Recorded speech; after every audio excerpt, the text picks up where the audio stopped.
ጤና ይስጥልኝ እንደምን ከርማችኋል? እንግዲህ እንኳን አደረሳችሁ።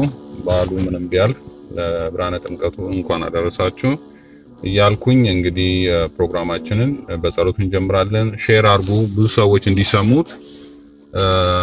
የፍትሐ ነገሥት እንግዲህ ጉዳይ ብዙ ሰው አናውቅም ነበረ ብለው በጣም ለብዙ ሰዎች ሼር እያደረጉ ነው። ስለዚህ አሁንም ሼር እያደረጋችሁ ከተቻለ ቀጥታ እንዲያዩ፣ ካልሆነ ግን ካያችሁም ከሰማችሁም በኋላ ሌሎች ሰዎች እንዲሰሙት ሪከርድ የተደረገውን ሼር ማድረግ ትችላላችሁ።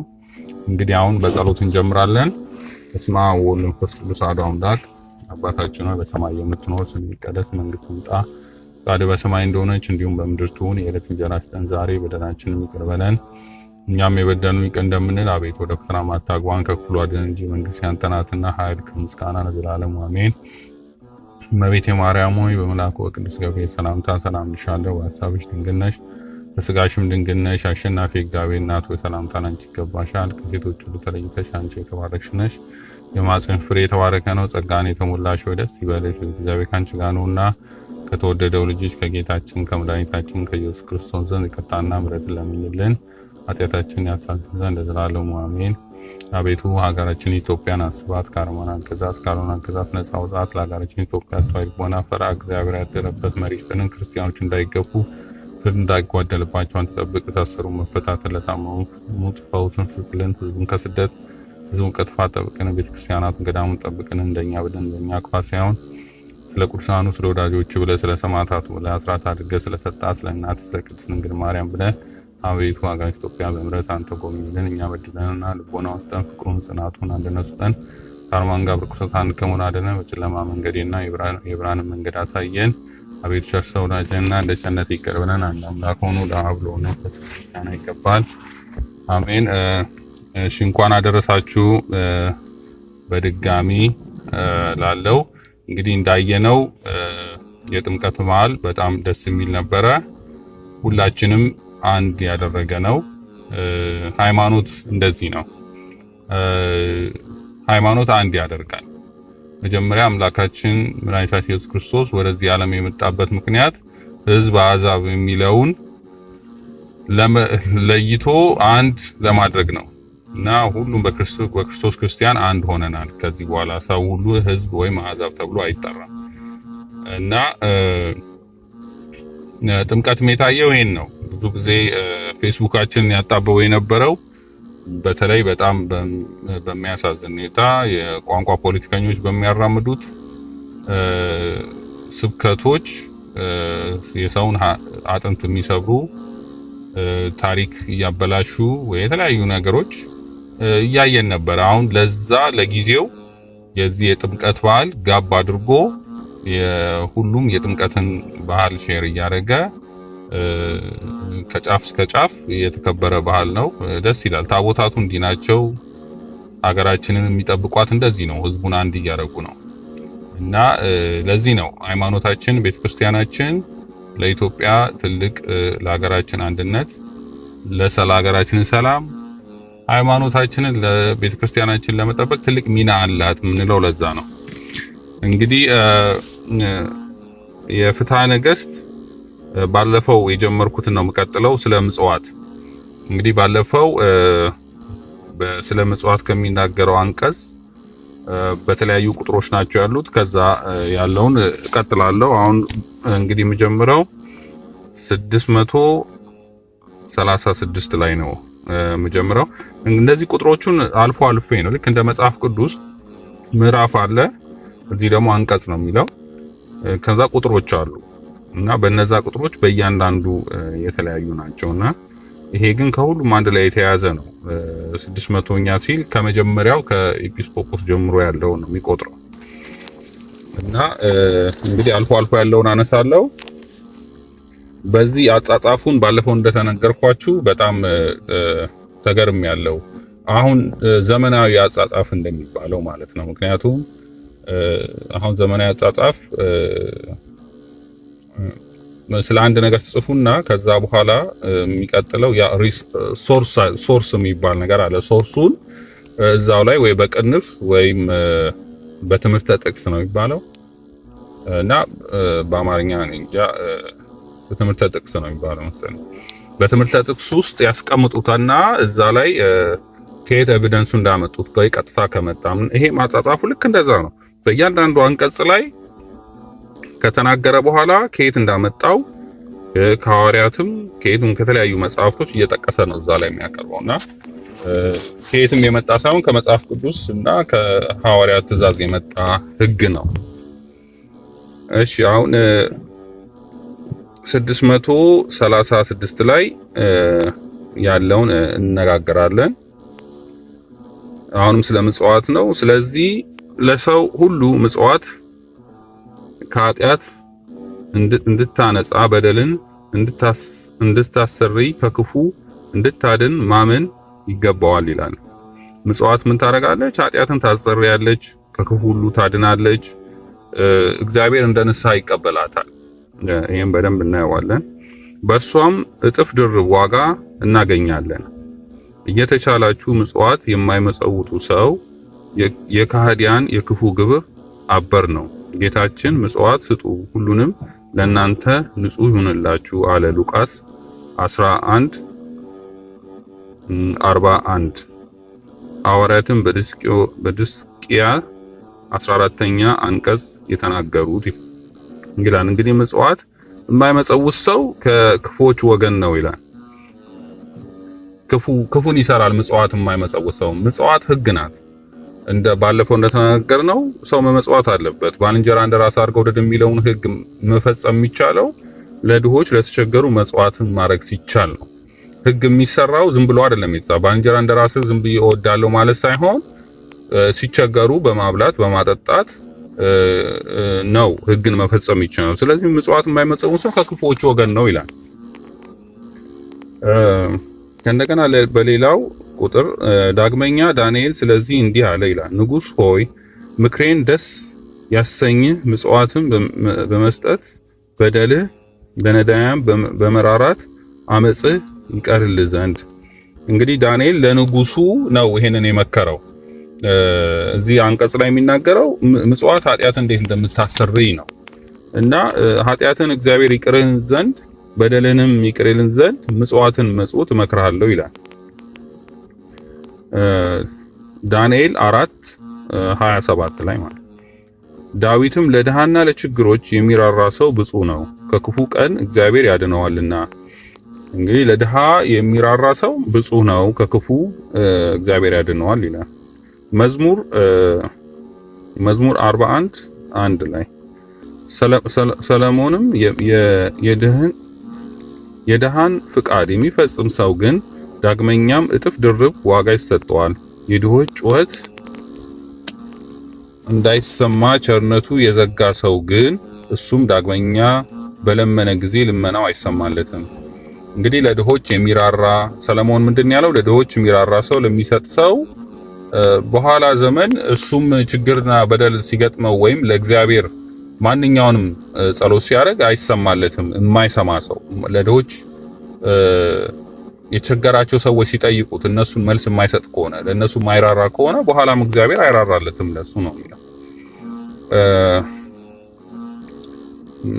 ዘመዶች በሌላው አንቀጽ ስለዚህ ፍጹም ሊሆን የወደደ ሰው ቢኖር ገንዘቡን ሁሉ መመጽወት ይገባዋል። ገንዘብ ሁሉ ለመመጽወት ግን ለሰው ሁሉ አልታዘዘላቸውምና መጀመሪያ ፍጹም ልትሆን ከወደድክ ሄደ ያለውን ገንዘብን ሁሉ ሸጠ ለነዳያን ስጥ ብሎ ጌታችን እንደተናገረው።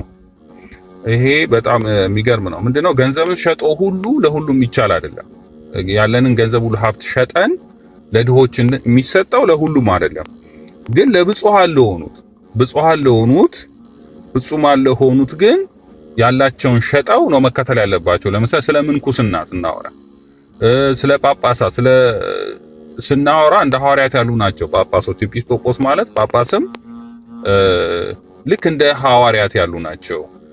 ሐዋርያት ለሐዋርያት ያላቸው አንድ ሐዋርያት መሆን ለፈለገ ሰው ያለው ያለህን ሐዋርያት ልትሆን ብፁዕ ልትሆን ብትሆን ያለህን ሸጠ ተከተለኝ እንዳለው ሁሉ እነሱ ብፁዓን ለሆኑ የታዘዘ ሕግ ነው።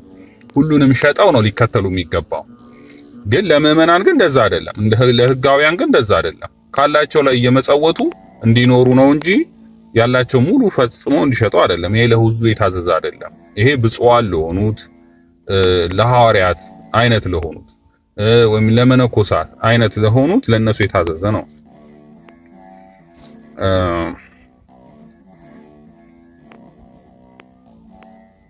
ይሄም በማቴዎስ 19:21 ላይ እንደተጻፈው ማለት። ሁለተኛም ጳውሎስ በዚህ ዘመን በስራቸው ተካክላችሁ ኑሩ ብሎ ስለተናገረ ነው። የእናንተ ተረፍ የነዚያ ጎዶሎ ይሞላው ዘንድ ዳግመኛም የነሱ ተረፍ የእናንተን ጎዶሎ ይሞላው ዘንድ ሁለተኛ ቆሮንቶስ 8:14 ነው። ይሄ ምንድነው? ለምዕመናን ግን ምንድነው የታዘዘው? እነዛ ብፁዓን ለሆኑ ለታዘዙት ያላቸውን ሸጠው እንዲከተሉ ነው። ያላቸው ሙሉ ሸጠው ለድሃዎች ሰጥተው ነው መከተል ያለባቸው። እንደ ሐዋርያት እንደ መነኮሳት የሚሰጥ ነው። ይሄ ለመነኮስ ለመመነን ከፈለገ ያለውን ሸጦ ለድሃ ሰጥቶ ይመንናል ማለት ነው። ጳጳስም እንደ ሐዋርያትም መሆን የፈለጉ ብፁዓን ተብሎ የሚጠሉት አሁን እኛ ብፁዓን እንላቸዋለን። ፓትርያርኮች ብፁዕ ከሌ ብፁዕ ተብሎ ለመጠራት ያለን ሸጦ መከተል ግን ያስፈልጋል። ለዚህ ነው ለምን ለጳጳሳት ለፓትርያርክ መነኮሳት ለሆኑ ለምንድነው ገንዘብ ደሞዝ ያስፈልጋቸው የሚለው ጥያቄ ያለ ከቤተ ክርስቲያናችን ወይም ከፍትሐ ነገሥትም ከሃይማኖታችን ሕግ የወጣ ስለሆነ፣ ምክንያቱም ሐዋርያት ሸጠው የተከተሉ በመሆናቸው ምክንያት ነው ብፁዕ የተባሉ። ስለዚህ ይሄ የሚጠቅሰው እሱን ነው። ግን ምዕመናን ግን እንዴት ነው መኖር ያለባቸው? እኩል ተካክለው መኖር አለባቸው። በምዕመናን ዘንድ የበላይ የበታች ሆኖ መኖር የለበትም። ጎደለው ካለበት ሙሉ የተረፈው ያለበት የጎደለውን ይሞላለታል። በእንደዛ አይነት ኑሮ ነው መኖር ያለባቸው። የክርስቲያኖች ኑሮ መሆን ያለበት እኩል የሆነ ኑሮ ነው እንጂ አንዱ የበላይ አንዱ የበታች መሆን የለበት። አሁን ግን እየታየ ያለው በእኛ እንደዛ አይደለም። አንዱ የበላይ አንዱ የበታች ሆኖ ነው እየኖረ ነው። ጥረታችን ሁሉ አንዱ ላይ ለመኩራት ነው። ሰው ንብረት ማፍራት የሚፈልገው ሌላው ላይ ለመኩራት ኩራቱን ለማሳየት ነው፣ የተቸገረ ላይ ለማሳየት። ምክንያቱም አንዳንዴ ያልተገባ ነገሮች እናያለን። ክርስቲያን ሆነው ግን ያልተገባ ነገር በኢትዮጵያ ውስጥ ያው ሁሉ ድህነት ባለበት 2-3 መኪና መግዛት አስፈላጊ አይደለም። የምንገዛው መኪና በጣም ውድ የሆኑ መኪናዎች ካለን ከትንሽ ዋጋ እንኳን እኮ ፉክክር እኮ ነው ያዝነው እኛ። ለድሃው መርዳት ሲገባን፣ ለተቸገሩት መርዳት ሲገባን፣ እነሱን ማሰብ ሲገባን በአብዛኞቻችን ፉክክር ነው የምናየው። በእጃችን ከምንይዘው ሞባይል ጀምሮ ፉክክር ነው የምንይዘው። ዛሬ አዳዲስ ሞባይል በወጣ ቁጥር አዳዲስ ለመያዝ እንግዲህ በትንሹ ያልታመነ በትልቁ አይታመንም። በትንሹ እንኳን ምን ነገር ሰው ላይ ለመኩራት ነው ጥረታችን ሁሉ፣ ለዛውም የሚያምኑ ክርስቲያኖች ላይ። ይሄ አይገባ። ክርስቲያኖች እንደዛ ነው። ይሄ የአሕዛብ ኑሮ ነው፣ የፉክክር ኑሮ። አእምሯችንን ለመቆጣጠር ነው፣ በሃይማኖት እንዳንኖር ልክ የጎደለ ነገር ያለ ያስመስለን። ሰዎች ለቅንጦት ብዙ ገንዘብ ያወጣል። ሰው የሚበላው አጥቶ፣ እነሱ ግን ለቅንጦት ለትርፍ ለሆነ ነገር ብዙ ገንዘቦችን ሲያባክኑ ከቤት ላይ ቤት ሲሰሩ 3-4 ቤት ሲኖራቸው ምንም ድሃ የሌለው እያሉ። የክርስትና ሕይወት እንደዚህ አይደል። ከዛ መመለስ ያስፈልጋል። ጳውሎስም የተናገረው እሱን ነው። ጎዶሏችሁ ሙሉ። ክርስቲያን ሊኖር የሚገባው እንዴት ነው? አንደኛው የጎደለው ለመሙላት የተረፈው ካለ እና በእኩል ኑሮ ነው መኖር ያለባቸው። አንዱ ድሃ አንዱ ሀብታም የሚለው ነገር በክርስቲያኖች ዘንድ መኖር የለበትም። ይሄን ማሰብ ያለብን ምንድነው የሚያስተካክለን? ምጽዋት ነው። በተቸገሩት እንዲህ ስንረዳ ባለፈው እንደተነጋገርነው በዚህ ላይ እንደተጠቀሰው አስበን ነው መሆን ያለበት። በጋራ ወይም በግልም ቢሆን አስበን። ድሃ የሚባል ነው ችግረኛ የሚባል ነገር አይኖርም ነበር። እስቲ ብዛታችንን አይተናል አለ ጥምቀት ላይ ምን ያክል ብዙ እንደሆነ። ያ ሁሉ እኮ ትልቅ አቅም ነው እኮ። በዛ መስራት ምንችል የሰው ኃይል አለን። ገንዘብ አናጣም። እኩል የምናስብ ከሆነ ገንዘብ አናጣም። ሁላችንም አንድ ለመሆን ችግራችን ለማስወገድ ለመረዳዳት ችግር አይገጥመንም ነበር። ግን ዛሬ ገንዘባችንን የት እናጥፋው ብላ የምንሉ ሰዎች አሉ። በገንዘባቸው ኃጢአት የሚገዙበት አሉ። በገንዘባቸው ልጆቻቸውን አውሬ የሚያደርጉበት አሉ። የሚያደርጉበት ጠፍቷቸው ገንዘብ እና ክርስቲያኖች እንደዛ ኑሮን አይገባም። ካሁኑ ማሰብ ይኖርብናል። የጋራ ኑሮ ነው መኖር ያለብን። ለብቻ ብለን የምንኖረው የለም። አንዳቶቻችን እንደዛ ነው በቃ። ወይም ክርስትናን ስናስብ ለራሳችን የተመቸ አይነት ኑሮ ከሱስ ለመጠበቅ ከተለያየ ነገር ትምህርታችን የተሳካ እንዲሆን ከዛ ዶክተር መባል ምን መባል ከዛ በኋላ ለብቻችን ኑሮ መኖር ልጆቻችንን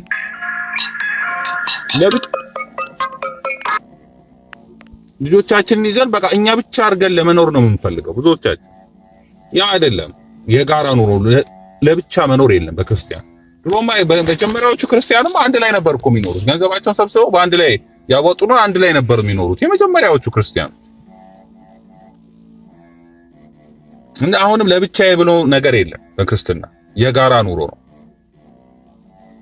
ለዛውም መምህር ፍሳውን በሕይወት የሉ ያው በስጋ ተለይተውናል። ሲያስተምሩ ምንድነው የሚሉት? ሰላምታ እንኳን የምትለዋወጥበት ዋናው ምክንያት ደህንነትን ለመጠየቅ ነው። ዋናው ነገር እንደምን ደህና ነህ የሚባለው ለዛ ነው። መግቢያ እንዲሆነው ነው። ያኛው ደፍሮ እንዲነግረን እና የእኩል ኑሮ ነው። ድሮ አባቶቻችን የእኩል ኑሮ ነበር የሚኖሩት። ይሄን ያክል የተለያየ አይነት ኑሮ አልነበረም የሚኖሩት የነበረው። ተመሳሳይ የነበረ ኑሮ ነው ያላቸው። እና ታች አሁን የሚበላው ያጣለ ላይ ደግሞ ገንዘቡን የት ላድርገው የሚላል። እንደዚህ አይነት ኑሮ በክርስቲያኖች ዘንድ ሊኖር አይገባም። ይሄን ነው መሆን ያለው። ሌላው ቁጥር ላይ ለወንድምህ በምጽዋት ሁሉ ጊዜ አትዘን ይላል። ሐዋርያው እንዳለ ከናንተ ወገን ሰው ሁሉ በልቡ ያሰበውን ያድርግ፣ በቅሚያ በማሳዘን የሚሆን አይደለም፣ በደስታ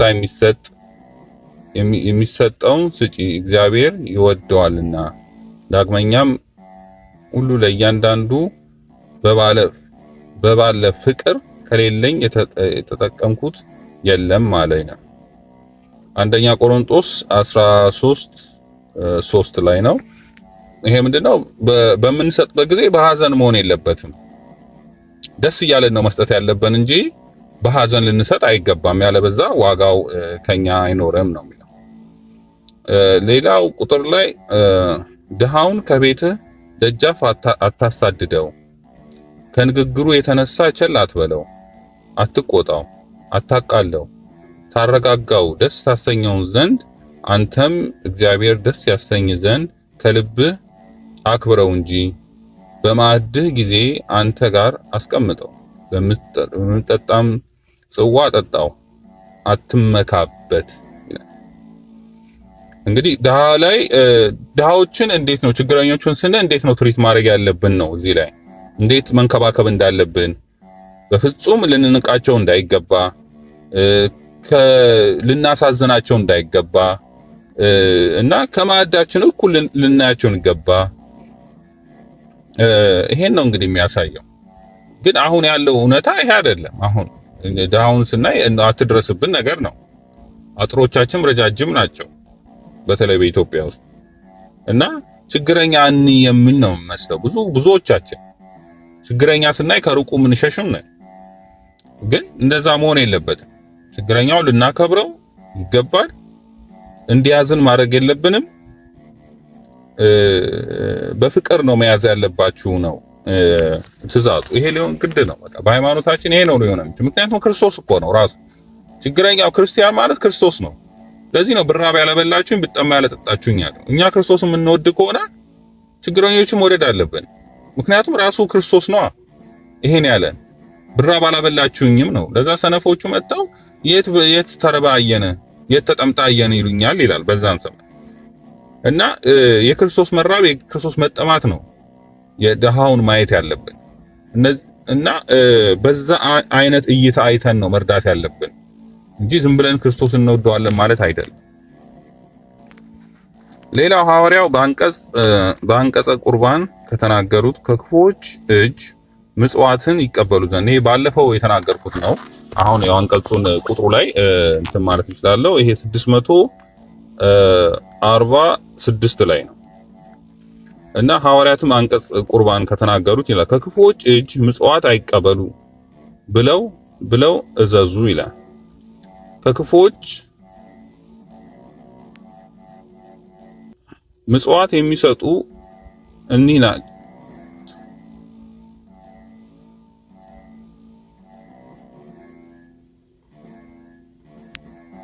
ድሀ አደጎችን በምን እናሳድጋቸዋለን?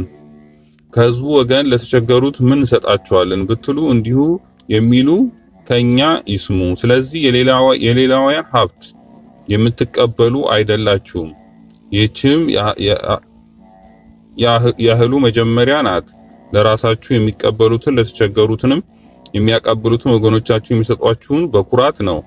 ከክፉዎች በመቀበል አትውደዱ። ሁለመናውን የተሰበሰባችሁ ኃጢአታችሁን ብትሆን እንደዚሁ ብታደርግ ሰው ይኖርባት ዘንድ ደግ ነገርን ባይኖር ከእግዚአብሔር ጠላቶች ምጽዋት ከመቀበል ፈጽማችሁ በረሃብ ብትሞቱ ይሻላችኋል። ይኸውም በባልንጀሮቻችሁ መካከል መሳለቂያ መዘባበቻ ይሆናል።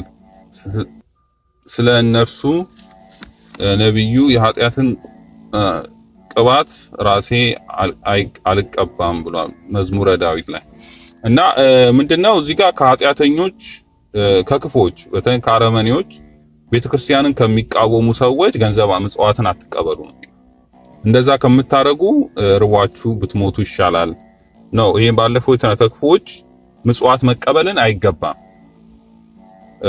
ከማያምኑ ከአረመኔዎች በተለይ ጸረ ቤተክርስቲያን ከሆኑ ሰዎች ምጽዋት መቀበል አይገባም። እንደዛ ከምታረጉ ብትሞቱ ይሻላል ነው የሚለው እንግዲህ። እና ግን አሁን የሆነ ያለው ይሄ ነው። ብዙ ጊዜ ምጽዋት ቤተክርስቲያንን ለመሳል የሚፈለገው ልክ ምጽዋተኛ ተቀባይ ስትቀበልም ከማንም እንደምትቀበል አድርጎ ነው የሚያሳዩት። ብዙ ጊዜ እየታየ ያለው ማለት ነው። ለቤተክርስቲያን ማሰሪያ ብለው ለተለያዩ ምክንያቶች ለቤተክርስቲያን ገንዘብ ሲሰበሰብ ከማን ነው ገንዘቡ የሚሰበሰበው ተብሎ አይጠየቅም። የፈለገው ሰው አምጥቶ ቢሰጥ ምንም አይመስላቸውም። ከኃጢአተኞች በደለኞች ከኃጢአት በደሎች የሚኮሩ ማለት ነው። ኃጢአተኛ ሲባል ወደ ንስሐ የተመለሰው ማለት አይደለም። እሱማ ብዙዎች እኮ እነ ቀራጮቹም ወደ ራሳቸው ወደ ንስሐ ተመልሰው ያላቸውን ገንዘብ ለቤተ ክርስቲያን ሰጥተው ለድሆች ሰጥተው የተመለሱ አሉ። ግን በኃጢአተኛቸው የሚጸኑ በኃጢአተኞቹ የሚኮሩ ለምሳሌ በኢትዮጵያ ውስጥ ብዙ የዝሙት ቤት ያላቸው ወይም ሴተኛ አዳሪ ቤት ኃጢአትን በደል የሚሰሩ ባለቡና ቤቶች ከገጠር ሴቶችን እያፈናቀሉ ለዝሙት አዳሪነት የሚያመጡ በደለኞች አሉ። ይህ ኃጢአት የክፋት ስራ ነው። በዛ ኃጢአታቸውም የቀጠሉ ሰዎች ከነዚህ ሰዎች ደሞዝ ገንዘብ ለቤተ ክርስቲያን መቀበል ኃጢአት ነው፣ በደል ነው፣ መቀበል አይገባም ነው። ይሄ ኢትዮጵያ ውስጥ ልክ እንደ ስራ ነው የሚታየው እኮ ኃጢአት፣ በደል፣ ዝሙትን የሚያስፋፉ ሕፃናትን ድሃዎችን እያመጡ በገንዘብ እያያዙ ይሄ ነው እየተደረገ ያለው ከተማችን ውስጥ አገራችን ውስጥ እንዳለ። ማን ነው ሴተኛ ዳሪ ቤት ያለው? ሴቶቹ ለዝሙት አገልግሎት የሚያውል ማን ነው? ባለቤቶች፣ የቡና ቤት ባለቤቶች ማን ናቸው?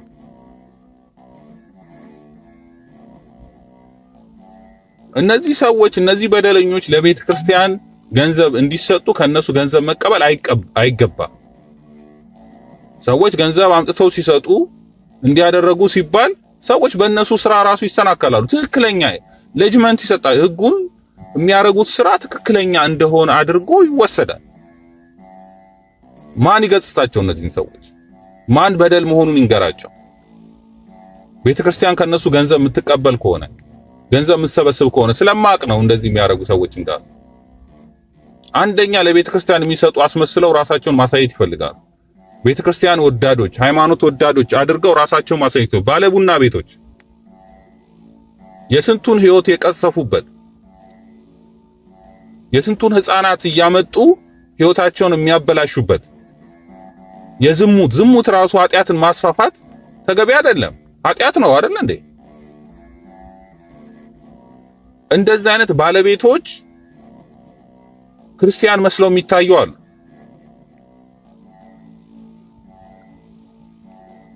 ከነዚህ አይነት ሰዎች ገንዘብ መቀበል አያስፈልግም። ባይሰጡ ቢቀር ይሻላል። ለምንም አይነት አገልግሎት ኃጢአተኛ ሲባል በኃጢአቱ የሚኮራ በዚህ በበደሉ የሚኮራ ማለት ነው እንጂ በኃጢአቱ የሚጸጸት ማለት አይደለም፣ የሚመለስ አይደለም። አትፍረድ የሚለው እሱ ላይ ነው። ብዙዎቹ ሊያምታቷት ይፈልጋሉ። አትፍረድ ያለው ሰው ወደ ቤተ ክርስቲያን ሲመጣ በደለኛ ነኝ ኃጢአት ሰርቻለሁ ብሎ ሲመጣ አንተን እግዚአብሔር ይቅር አይልህም ብሎ ማለት ይሄ ተገቢ አይደለም። እግዚአብሔር ነው የሚፈርደው።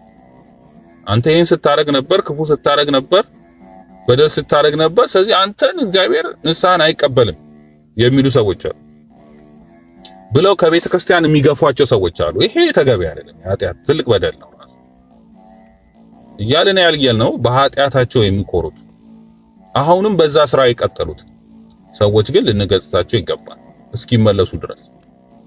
ብንገጽሳቸው እኮ ለነሱ ጥቅም ነው እንጂ አይጎዱም እኮ። ከነሱ ገንዘብ መቀበል አይገባም። ከማያምን ሰው ዝም ብሎ ገንዘብ የሚሰበስቡ አሉ። በቃ አምጡ እያሉ ይሄ ምን ያመጣል? ያው ከእግዚአብሔር ጠላቶች ምጽዋትን ከምትቀበሉ ፈጽማችሁ በረሃብ ብትሞቱ ይሻላል። ይኸውም በባልንጀሮቻችሁ መካከል መሳለቂያ መዘባበቻ ይሆናል ብሎ ተናገር። እንግዲህ ይሄ ነው አንቀጹ የሚለው። ሌላው ከዛ የሚቀጥለው ላይ ከናንተ ወገን ሁሉን ለእያንዳንዳችሁ የምትፈተኑ ሁኑ፣ በስራው ሁሉ በቀና ስራ ጸንቶ የሚኖረውን ተቀበሉት። ዳግመኛም አለ ከማትወዱት ይኸውም ከማያምን ከኃጢአተኛ ሰው ስለ ችግር የምትቀበሉ ከሆነ እንጨት ገዝታችሁ አንድዱበት ይላል። ባልቴቶች እናት አባት የሞቱባቸው ከነሱ እንዳይወስዱ በማይገባው ገንዘብ መብል መጠጥ ይገዙበት ዘንድ እንዳይተዉ ይላል። ይህ የኃጢአተኞች ገንዘብ በእሳት ሊቃጠል ይገባል፣ በምዕመናን በቅዱሳን ምግብ አይሆንም ይላል። ለምዕመናንም ለቅዱሳንም ምግብ መሆን የለበትም። ይሄ ከሚሆን ባልቴቶቹ ተቸግረው በችግራቸው እንኳን ቢቀበሉ ያ ገንዘብ ሰብስበው እንጨት ገዝተው ያቃጥሉት ነው የሚለው።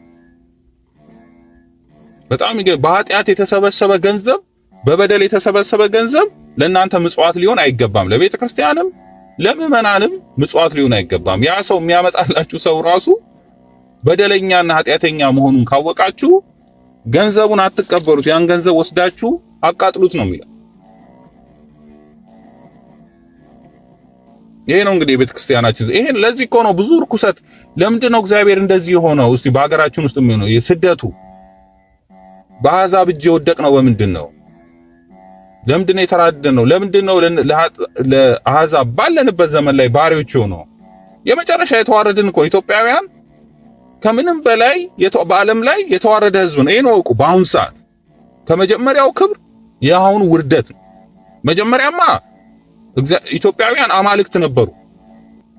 በጥንት ታሪክ በግሪካውያን ዘመን አማልክት ነበሩ፣ ይመለኩ ነበር። ይሄን ነው የምነግራችሁ። ኢትዮጵያውያን የሚመለኩ አማልክት ነበሩ በድሮ ጊዜ ከስራቸው፣ ከደግነታቸው፣ ከሩሩነታቸው የተነሳ የጥንት ጸሐፊዎች የሚሉት ይሄን ነው እና ሄሮድስ የሚሉት ይሄንን ነው። ልክ እንደ ሙሴ ማለት ነው። ሙሴ እግዚአብሔር ምን ብሎታል? አንተ ለእስራኤላውያን አምላካቸው ነህ ብሎታል። በኋላ እኮ መቃብሩን የሸሸጉት እኮ ለዚህ ነው። በመላእክት እንዲቀበሩ ያደረገው እስራኤል የሙሴን አጽም አውጥተው እንዳያመልኩት ተብሎ ነው እኮ በመላእክት እንዲቀበሩ የተደረገው ሙሴ።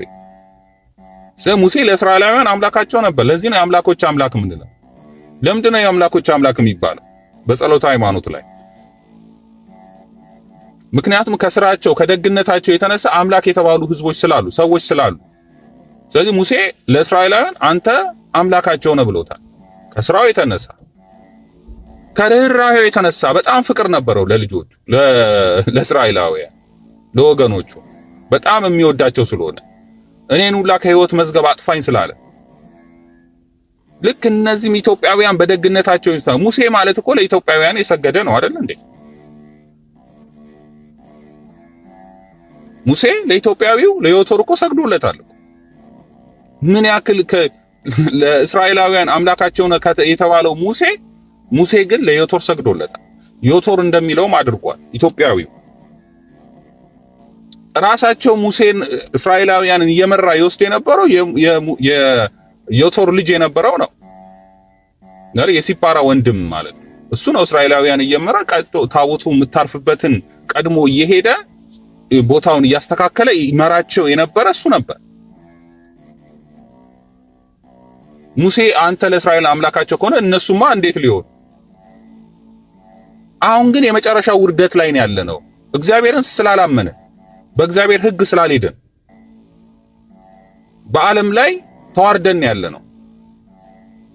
አረቦች እንደፈለጉ የሚጫወቱብን ነውና ይሄ መቀበል ያስፈልጋል። እግዚአብሔርን ስለተውን ነው። ድሮም ያከበረን እግዚአብሔር ነበር። አሁንም የእግዚአብሔርን ሕግ ስለተውን ነው።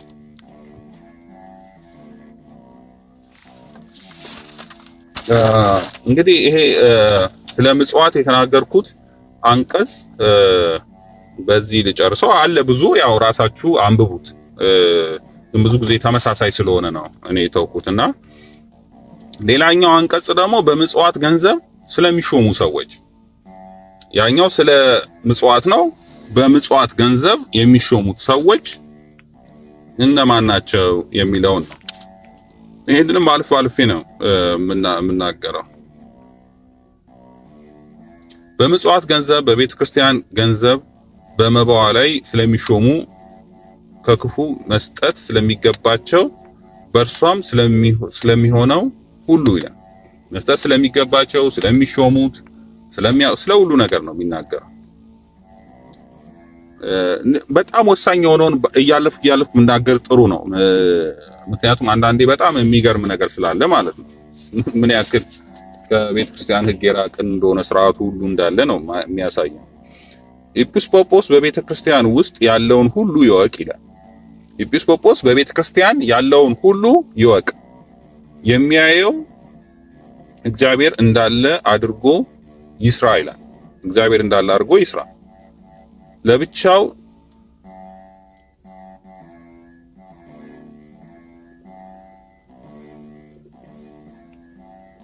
ከእርሷም ጥቅም ያገኝ ዘንድ ምንም ድሆች ቢሆኑ የቤተ እግዚአብሔርን ገንዘብ ለዘመዶቹ ይስጥ ዘንድ የሚወዱ ከሆነ በቤተ ክርስቲያናት ሰዎች ምክንያት በቤተ ክርስቲያን ገንዘብ ሊነግድበት አይገባም ይላል። ምንድነው? ኤጲስቆጶሱ እንዳለ የቤተ ክርስቲያን ንብረት ይወቅ። የቤተ ክርስቲያኑን የሚያዝባት የሚሰራባት እሱ ነው፣ አስተዳዳሪ ማለት ነው ኤጲስቆጶስ። እና ግን ለዘመዶቹ ምንም ችግረኛ ቢሆኑ አሳልፎ ቢሰጥ ወይም ሊነግድበት ቢሞክር በቤተ ክርስቲያን ገንዘብ ይህን ባይተው ለእርሱ ምግብ የሚያወጣ ለቤተሰቦቹ ለቤተሰቡም ቢያወጣ የቤተ ክርስቲያን ገንዘብ ለቀሳውስት ለዲያቆናት ባያሳያቸው ከቤተሰቡ ጋር የተለየ ይሁን ይላል። ከቤተሰቡ ጋር ከቤተ ክርስቲያን ይለይ ነው። እንደዚህ አይነት ነገሮችን ባያረግ ማለት ለመነገድ ቢሞክር ለቤተሰቦቹ መርዳት ቢሞክር ኤጲስቆጶሱ እና የሚሰራበትን ስራ የቤተ ክርስቲያን የሚያገለግለውን ስራ ገንዘቡን ለካህናትና ለዲያቆን ባያሳይ ከቤተ ክርስቲያን የተለየ ይሁን ይላል። እስከ ቤተሰቦቹ። ነገር ግን ቄሱ ወይም ዲያቆኑ አይውጣ፣ ከቤተ ክርስቲያን አይለይ። ስለዚህ ምዕመናን እንዳይጠራጠሩ ይላል። ምን ማለት ነው? ቄሱ እንደዚህ አይነት በደል ቢሰራ ወይም ዲያቆኑ እንደዚህ አይነት ቢሰራ ከቤተ ክርስቲያን ይውጣ የሚል አይውጣ። ኤጲስቆጶሱ ግን ይሄን ቢያደርግ ከቤተሰቡ ጋር አብሮ ከቤተ ክርስቲያን የተለየ ይሁን፣ ተወግዞ ይለይ ማለት ነው። ካህንና ዲያቆን ግን አይለይ ይላል። እንደዚህ አይነት ነገር ቢያደርግ ምን መሆን አለበት? ፍርዱ አለ እዚህ ጋር ማለት ነው። የቤተ ክርስቲያን ገንዘብ በታወቁ ቀሳውስት ዲያቆናት ዘንድ የታወቀ ይሁን። ዳግመኛ ኤጲስቆጶስ ገንዘብ እንደዚሁ ነው።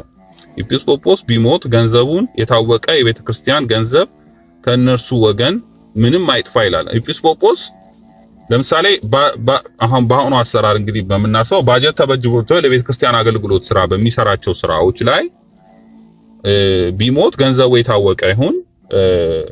ቢሞትም ወደ ቤተ ክርስቲያን ምንም ገንዘብ ምንም አይጥፋ ነው የሚለው።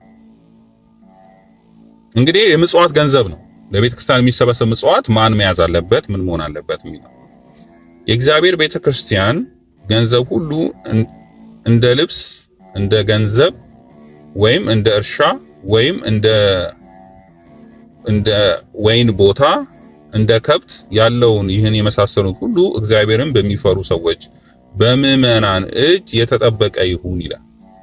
የቤተ ክርስቲያንን ማንኛውም ገንዘብ እርሻም ቢኖር በጥንት ጊዜ እርሻም እዚህም ኢትዮጵያ ውስጥም አለ። በእርሻ ምናምኖች አሉ የቤተ ክርስቲያን ንብረት ሆነ የወይን ቦታ ይላል። የትኛውንም ከብቶችም ገንዘብ ምንም ይሁን በማን እጅ ይያዝ? በምዕመናን እጅ። ምዕመናን የቤተ ክርስቲያንን ገንዘብ የመያዝ ኃላፊነት አለባቸው። ምዕመናን ይይዛሉ። ኤጲስቆጶሱ ደግሞ ምን ያደርግበታል? ይሰራበታል። የመንፈሳዊውን ስራ ለቤተ ክርስቲያን የሚገባውን ስራ ይሰራል።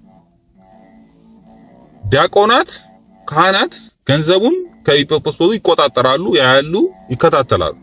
ማሳወቅ አለበት ኤጲስቆጶሱ የሚሰራው ማለት። ምዕመናን ደግሞ ገንዘቡን ይይዛሉ፣ በእነሱ እጁን ይላል። የተጠበቀ ይሁን። ካህኑ ወይም ሌላው ከእሱ ገንዘብ ለመሸጥ ቢደፍር ከሸጠበት ይህንን ገንዘቡን ገዝቶ የያዘው ይመልስ። ይሄን ቢያደርግን ለምሳሌ ካህኑ የቤተ ክርስቲያን ንብረት ተቀብሎ ቢሸጥ ወይ የሆነ ነገር ቢያደርግ ገንዘቡን ይመልስ ነው የሚለው። የሸጠው የቤተ ክርስቲያን ገንዘብ ወደ ቤተ ክርስቲያኑ ባይመልስ ቅጣታችሁ በኤጲስቆጶስ ስልጣን እጥፍ ድርብ ይክፈል ዘንድ ነው። እግዚአብሔር በመፍራት እንደታየ ይፍረድ ይላል። ኤጲስቆጶሱ ይፍረድበት፣ እጥፍ ድርብ ይፍረድበት ይላል። ወይም ኤጲስቆጶሱ እግዚአብሔርን በመፍራት እንደታየው ይፍረድበት፣ ባይመልስ ገንዘቡ ቅጣት አለው ማለት ነው። እና ዲያቆናት ወይም ካህናት አውጥተው ዝም ብሎ የቤተ ክርስቲያን ንብረት መሸጥ መለወጥ ወይ መሬት ምናምን አይችሉም። አሁን ግን የሆነ ያለው እንደዛ አይደለም። ኢትዮጵያ ውስጥ ጭራሽ ምዕመናን ያስከበሩትን መሬት የቤተ ክርስቲያን መሬት ቆርሰው ወስደው በግላቸው ንብረት ቤት ሰርተውበት ህንጻ ሰርተውበት መልሰው ያን ህንጻ እንደ ቤት አድርገው የሚሸጡ ናቸው። አሁን አዲስ አበባ ውስጥ ያለው ይሄ ነው። የቤተ ክርስቲያን ንብረት ተዘርፋለች እንዳለ ቤተ ክርስቲያን። ምክንያቱም ምዕመናን ስለማይቆጣጠሩ፣ ምዕመናን ኃላፊነት እንዳለባቸው ስላልተነገራቸው ወይም ኃላፊነት አለብን ብለው ስለማያውቁ፣ ህጉን ስለማያውቁ፣ ምን ያክል ኃላፊነት እንደተሰጣቸው ስለማያውቁ ይሄን ነው ያየነው። በሌላው ክፍል ደግሞ ሁለተኛ ክፍል ወደ ቤተ ክርስቲያን በሚገቡና ከእርሷም በሚመጣ ገንዘብ ላይ ሹም ይሹሙ ዘንድ ለህመምተኞች። ይሄ ደግሞ ምንድነው? ኤጲስቆጶሱ ቤተ ክርስቲያን በአገልግሎት ማለት ነው። ያው እንግዲህ በአሁን አባባል ባጀት ከቤተ ክርስቲያኗ ንብረት ባጀት ወይ ገንዘብ ባጀት ይኖረዋል፣ ስራውን የሚሰራበት ማለት ነው። ከዛ ስራውን ሊሰራ ሲል ሹመት ይሾማል። ለምንድን ነው ሹመት የሚሾመው? በጣም ወሳኙ ነገር ይሄ ነው። ለምንድን ነው የሚሾመው? ገንዘብ ላይ ይሹም ይላል ዘንድ ለህመምተኞች ለእያንዳንዶች ቦታ ይለዩ ዘንድ አገልጋዮቹን ይሾሙላቸው።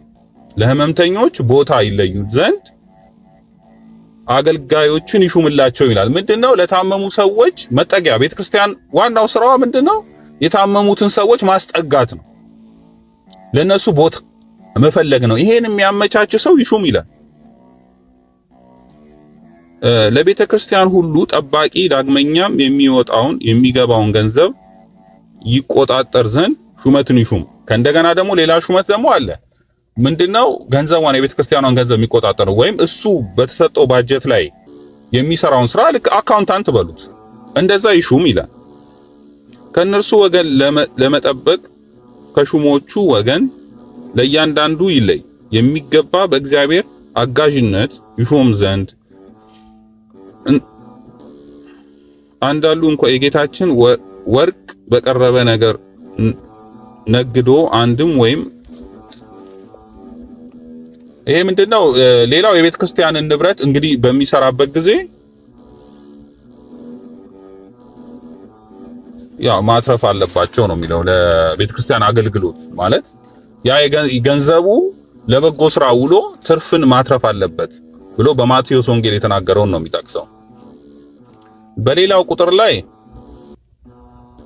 በሀገሩ ሁሉ ለእያንዳንዶቹ ለድሆች ለሕመምተኞች ማደሪያ ይለይ ኤጲስቆጶሱም ጠባዩ ያማረውን አገሩ ሩቅ የሆነውን ስደተኛው መነኩሴ ይምረጥ ከዚያችን ቦታ ይሹመው ይላል። ምንድነው? ይሄም ቅድም እንዳልኳችሁ ነው። ለእያንዳንዶች ለድሆች ለሕመምተኞች ለድሆችና ለሕመምተኞች ማደሪያ ይለዩ ይላል። እንግዲህ ይሄ በአንድ ቤተክርስቲያን ነው። አንድ ቤተክርስቲያን ምን ማድረግ አለባት? ለድሆችና ለሕመምተኞች ቦታ ታዘጋጅ። ለምሳሌ አንድ ቤተክርስቲያን ራቅ ያለ ቦታ አንድ ቤት ገዝቶ ወይም ህንጻ ሰርቶ ለድሆች የሚኖሩበት ለሕመምተኞች የሚኖሩበት ቦታ ያዘጋጅ ነው። ይሄንንም እንዲያስተዳድር ከሩቅ ሀገር ስደተኛ የሆነ መነኩሴ ይምረጥ። ማን ነው? ኤጲስቆጶስ ይምረጥና በቦታው ላይ ይሹም እንዳስተዳዳሪ አድርጎ ማለት ነው። መነኩሴ ከመነኮሳት ወገን የሆነውን ይሹምና በዛን የበጎ አድርጎት የሚደረግበት ማለት ድሆች የሚኖሩበት በሽተኞች የሚታከሙበት ቦታ ወይም ቤት ይስራ ነው የሚለው። እንግዲህ አሁን እኛ በእያንዳንዱ ቤተክርስቲያን ይሄ ያለው እኛ ራሳችን እንድንታዘብ ነው። ቤተክርስቲያን አሁን ያለው ስራ ምንድነው? ምንድነው እየተሰራ ያለው ቤተክርስቲያን ውስጥ? ይሄንን እንድናውቀው ነው። ምን ያክል ከህግ ውጪ እንዳለን ነው የሚያሳየው። እና የትኛው ቤተክርስቲያን ነው የድሆች መጠጊያ ቤት ያለው? የትኛው ቤተክርስቲያን ነው የህሙማን የታመሙ ሰዎች የሚታከሙበት ወይም የሚያርፉበት ወይም እንደ ክሊኒክ ያለ ነገር ያለው ቤተክርስቲያን የትኛው ነው? መጀመሪያ ሊሆን የሚባለው ይሄ እኮ በ14ኛው ክፍለ ዘመን የነበረ ህግ እኮ ነው። በአፄ ዘርዓ ያዕቆብ ጊዜ የወጣ ህግ እኮ ነው። እነሱ በዛን ወቅት ይሄን የመሰለ ህግ ሲወጣ እንዴት ነው በአሁን ሰዓት ብዙ ነገር በተመቻቸበት ይሄን ስራ መስራት የሚያቅተን? ይሄ ሃይማኖታዊ ስራ ዋነኛው ይሄ ነው። ምክንያቱም ፍቅረ እግዚአብሔር ነው። ፍቅረ ቢጽና ፍቅረ እግዚአብሔር ከሁሉ የሚበልጥ ነው። እኛ ምን እንሰራለን? ሱቅ መሸጫ፣ ቤተክርስቲያን ገቢ ማሳደጊያ፣ ልማት ምናምን እንላለን። ከየት እንዳመጣ ነው አይታወቅም። ያ ሁለተኛ ነው። መጀመሪያ መስራት የሚገባን ለድሆች መኖሪያ፣ ለህሙማን የሚታከሙበትን ነገሮች መፈለግ የነበረብን። ይሄ የሚለው እንግዲህ የቤተ ክርስቲያን ህግ ነው። ከሀገሩ መነኩሴውን ይሹምበት ይልና ከሀገሩ አይለይ የሚኖሩበትን ቤት ይቀበል፣ በውስጡም አገልጋዮችን፣ ምንጣፎችን ለህመምተኞች እና ለድሆች የሚያስፈልጋቸውን ሁሉ በሰፊው ያዘጋጅ። የቤተ ክርስቲያን ገንዘብ ጥቂት ቢሆን ዘወትር ከሰው ሁሉ እንደ ችሎታው መጠን የምዕመናን ምግብ ይሰብስብላቸው። ስለዚህ ብዙ ኃጢአት ይሰረያል፣ ለእግዚአብሔር መስዋዕት ይሆናል ይላል። መቼለት የተነጋገርነው ነው። ይሄ ሰንበት ተማሪዎች ይሄን ያዘጋጁ ያልኩት ከዚህ በፊትም ቀድሜ ተናግሬያለሁ። በአንድ ቤተክርስቲያን ውስጥ ሰንበት ተማሪዎች አገልግሎት ማለት መዘመር ማለት መንፈሳዊ አገልግሎት አይደለም። ይሄን ወቁ። መንፈሳዊ አገልግሎት ምጽዋት ነው። ይሄ ህግ ያለው ከምጽዋት ከመንፈሳዊ አገልግሎት ነው። ከፍትህ መንፈሳዊ ነው። ምክንያቱም መንፈሳዊ አገልግሎት የምንላቸው ዋናው የተራበ ማብላት፣ ጠማማ ማጠጣት ነው። ባልንጀራ እንደ ራስ አድርገህ ውደድ ነው። ስለዚህ ሰንበት ተማሪዎች መስራት ያለባችሁ ዋናው ነገር ይሄንን ነው። መዘመር ቢሆንማ የሙሴ እህት እኮ በኋላ ባልተቀሰፈች ነበር እኮ የሚያጸድቅ ቢሆን ነው። ተቀስፋለች አይደል? ኢትዮጵያዊቷን በመቃወሟ የሙሴ ሚስት በመቃወሟ እኮ እግዚአብሔር ቀስፏታል፣ በለምጽ መቷታል እኮ። ያ አይደለም ዋናው ባልንጀራ ምንድነው? እሷ ያላረገችው እንደራሷ አርጋ አልወደዳቻትም። ኢትዮጵያዊት ናት ብላ ያገባው ኢትዮጵያዊት ነው ናቀቻት። ስለዚህ እግዚአብሔር በለምጽ መታት ይላል። ዋናው የወደቁትን ማንሳት ነው፣ ወገኖቻችን ማንሳት ነው። ስለዚህ በአንድ ግለሰብ እየተሰራ አይደለ ወይ? እነዚህ የወደቁትን አንሱ የምንላቸው ማህበሮች ግለሰብ አንድ ግለሰብ ነው አውቀዋለሁ ነው እሱ ኪዳነ ምሕረት ጋር ድሃዎችን እየሰበሰበ የተራቡትን የሞተን የታመመን የወደቀን አንሱ የሞተን ቅበሩ የሚል ማህበር የመሰረተው አንድ ብቻውን የነበረ ነው። በዘበኝነት ስራ የሚሰራ የነበረ ሰው ነው አውቀዋለሁ በደንብ። በዘበኝነት አገልግሎት የሚሰራ የነበረ በአንድ ግለሰብ ያ ሁሉ ዛሬ አሁን ህንጻ ሰርቷል አይቼዋለሁ። በኢሳት ቴሌቪዥን ላይ አቀርበውት አይቼዋለሁ። ህንጻ ሰርቶ ምን ብሎ በዘበኝነት የሚሰራ የነበረ ሰው ነው። ለቱሪስት ድርጅት ለሚባል ዘበኝነት የሚሰራ የነበረ ሰው ነው አውቀዋለሁ። ድሃዎችን ለብቻው እየሰበሰበ እያጠበ ልብስ እያለበሰ እያበላ እየለመነ ከሰው በአንድ ግለሰብ ይሄ መስራት ከቻለ አንድ ቤተክርስቲያንም አይን መስራት እንዴት ያስችላታል? ትምህርት ቤት እያሉ ከሚገነቡ ትምህርት ቤት መንግስት አይገነባም እንዴ? ታክስ እየሰበሰበ አይደል እንዴ? ግዴታው እኮ ነው የመንግስት። ቤተክርስቲያን መጀመሪያ ግዴታዋ መወጣት አለባት። ድሃዎቹ መሰብሰብ አለባት። ለምንድን ነው ክሊኒክ የሌለን በቤተክርስቲያን? ህሙማን የሚታከሙበት ለምንድን ነው የሌለን? ሽማግሌዎች የሚጦሩበት ለምንድን ነው የሌለው? ህግ ያው አለ አይደለም ወይ? የእግዚአብሔር ህግ አይደለ ወይ? ይሄ እኮ ነው በደላችን። ያ ስላልሆነ እኮ ነው ይሄ በሰሩት ገንዘብ በሙስና እንደዚህ እየተጣሉ እንደዚህ የተጨመላለቁት። ስለዚህ ምዕመናን ይሄን ግድ ማለት አለብን። ህጉ ይሄ ነው ማለት አለ። ለዚህ ነው ፍትህ ፍርድ ቤት የሚያስፈልገን። ፍትህ መንፈሳዊ ፍርድ ቤት ያስፈልጋል። ህግ ብቻ ሆኖ ዳኛ ከሌለ ምንም ዋጋ የለውም። ዳኞች የሚያስፈልገን ለዚህ ነው። ፍትሐ ብሔር ብንሄድ ይሄን አይዳኝልንም። ፍትሐ ነገስቱን እየጠቀስን መናገር የምንችለው ለሃይማኖታችን ይሄን ነው። ቤተክርስቲያናችን ይሄ አልተደረገም ይሄ አልሆነም ብለን መከራከር የምንችለው ይሄ ነው። ለምንድን ነው እኛ ይሄን የምንሰራው? ለምንድን ነው ሱቅ ካፍቴሪያ ምናምን መሸጫ ለምንድን ነው የምናደርገው? ገቢው ለማን ሊሆን ነው? ምን ሊሆን ነው ገንዘቡ? ምዕመናን የሚሰበስቡት ገንዘብስ የት ነው የሚውለው ብለው ምዕመናን መቆጣጠር ያስፈልጋል። ቃለ ዓዋዲው የሚለው ይሄን ነው። ስለዚህ ህጉ የሚለው ይሄን ነው። ስለዚህ ግልጽ ነው እዚህ ጋር የተነገረው። መነኩሴ ሹምበት፣ ለድሆች መሰብሰቢያ፣ ለነሱ ምንጣፍ ያዘጋጅ፣ ምግብ ያዘጋጅ። ቤተክርስቲያኗ እንኳን ገንዘብ ባይኖራት ከድሆች ወጥቶ ይሰብስብ፣ ከህዝቡ ይሰብስብ እየዞረ። ስለዚህ ብዙ ኃጢአት ይሰረያል ይላል። ምክንያቱም ምጽዋት ኃጢአትን ትሰረያለች። ዝም ብሎ ኃጢአት መሰረይ የለም። እኛም ኃጢአትን ሰራ ከክፉ እግዚአብሔር ሊያየን የሚችለው እንደዛ መሆን ስንችል ነው። ጸሎታችን የሚሰማው እንደዛ ነው። ብዙ ጊዜ ጸልየናል። ለምንድን ነው እግዚአብሔር የማይሰማን እንላለን። ምክንያቱ ይሄ ነው። በቃ ድሆችን እንደራሳችን ስላልሰበሰብን ነው። በቤተ ክርስቲያን የሚገባ ህግን ስላልጠበቀን ነው። ይሄን ህግ አይነግሯችሁም ብያለሁ። እነዚህ ስጋውያን የሆኑ ለራሳቸው የቆሙ ሰዎች ይሄን ህግ አይነግሯችሁም። ምዕመናን ነው ማየት ያለብን። እኛ ለሃይማኖታችን ከቆምን ለመጽደቅ ከሆነ ዓላማችን የቤተ ክርስቲያን ህግ እንዲጠበቅ ማድረግ አለብን። በተቀነባበረ መንገድ ነው ይሄ ፍትሐ ነገሥት ከኛ ውጪ እንዲወጣ የተደረገው። ምን ያክል ጠንካራ ህዝቦች እንደሆነ ነበር አስቡ። አሁን ጥምቀት ላይ ያዩትን ህዝብ ያስባል። ያ ህግ በተግባር ሆኖ ቢሆን ኖሮ ቤተክርስቲያናችን በተግባር ያን ህግ አስፍራ ቢሆን ኖሮ ይሄ ሁሉ ነገር አይሆንም ነበር። በተለይ ሰንበት ትምህርት ቤቶች በዚህ ትልቅ ኃላፊነት አለባቸው። ፕሮግራም አዘጋጅታችሁ የምስካያ ዞና ወይ ድሆችን የእርዳታ ክፍል አዘጋጅታችሁ ገንዘብ እየሰበሰባችሁ ለድሆች መርዳት አያቅትም። የታመመ መጠየቅ አያቅትም። በአካባቢያችሁ በሰፈራችሁ የተቸገሩትን ሄዶ ቤተክርስቲያኗ እንኳን መስራት ባይቻል በየአካባቢው እየሄዱ ደካሞችን ልብሳቸውን ማጠብ፣ ሌሎች እንደሚያደርጉት አሁን በግላቸው ተነሳስተው ሰዎች እንደሚያደርጉት ያን ማድረግ አለባችሁ፣ ግዴታ ነው።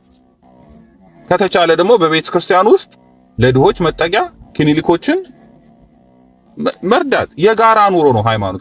ክርስትና ማለት በጋራ የምንኖር ኑሮ ነው። ስለነበረን ጊዜ እግዚአብሔር የተመሰገነ ይሁን። እንግዲህ በዚሁ ደግሞ እንቀጥላለን። እንግዲህ አሁን አንቀጹ በገንዘቡ ላይ ስለሚሾሙት ላይ ነው ያለነው። እንቀጥላለን። እግዚአብሔር የተመሰገነ ይሁን። ስለነበረን ጊዜ መልካም ቀን። ሃሌሉያ ሰላም ለኪ ኦ ማርያም ደብረ መቅደሱ ለእግዚአብሔር ሰላም ለኪ እንተ መልዕልተ ኩሎሙ ቅዱሳን። በስመ አብ ወወልድ ወመንፈስ ቅዱስ አሃዱ አምላክ አሜን። እነሆ የማርያም መንገድ ማምለጫ መዳኛ ለአዳም ዘር በሙሉ የእግዚአብሔር አንድነት ፍቅር የእመቤታችን ቅድስት ድንግል ማርያም አማላጅነት ከሁላችሁ ጋር ይሁን እያልን የማርያም መንገድ የተሰኘ አዲስ መንፈሳዊ ሚዲያ ይዘን ቀርበናል። በዚህ መንፈሳዊ ሚዲያ አብ ወልድ መንፈስ ቅዱስ ያዘጋጁት እምዬ ቅድስት ድንግል ማርያም የባረከችው የሥጋና የነፍስ ምግብ የሆኑ ሐልወተ እግዚአብሔር፣ ትምህርተ ሃይማኖት፣ ክብረ ድንግል ማርያም፣ ዝክረ ቅዱሳን፣ ገድለ ቅዱሳን፣ የኢትዮጵያ ኦርቶዶክስ ተዋሕዶ ቤተ ክርስቲያን ታሪክ፣ ሥርዓተ ቤተ ክርስቲያን፣ የሀገራችን ቅድስት ኢትዮጵያን ታሪክ፣ የኢትዮጵያ ነገሥታትና የጀግኖች አርበኞች ታሪክ እንዲሁም መንፈሳዊ ዘጋቢ ፊልም ያገኙበታል። የማርያም መንገድ ማለት መዳኛ ወይም ማምለጫ ማለት ሲሆን ትውልዱ ስለ ኦርቶዶክስ ተዋሕዶ ቤተ ክርስቲያንና ሀገረ እግዚአብሔር ሀገረ ማርያም ተብላ ስለምትጠራው ቅድስት ኢትዮጵያ ታሪኳንና ማንነቷን እንዲያውቅ አውቆም የራሱን ቅዱስ የሆነ ታሪክ እንዲሰራ ለማስቻል የሚሰራ ኢትዮጵያዊ ቀለም፣ ኢትዮጵያዊ አሻራ ያለው ሚዲያ ነው። በውኑ ኢትዮጵያዊ መልኩን ወይስ ነብር ዥንጉርጉርነቱን ይለውጥ ዘንድ ይችላልን? በዚያን ጊዜ ክፋትን የለመዳችሁ እናንተ ደግሞ በጎ ለማድረግ ትችላላችሁ። ትንቢተ ኤርምያስ ምዕራፍ 13 ከቁጥር 23። ይህንን መንፈሳዊ ሚዲያ ለመደገፍ ሼር፣ ላይክ፣ ሰብስክራይብ ያድርጉ። እናመሰግናለን። እነሆ ከዛሬ ጀምሮ ትውልድ ሁሉ ብፅዕት ይሉኛል። የሉቃስ ወንጌል ምዕራፍ 1 ከቁጥር 48። ሰላም ለኪ እንተ መልዕልተ ኩሎሙ ቅዱሳን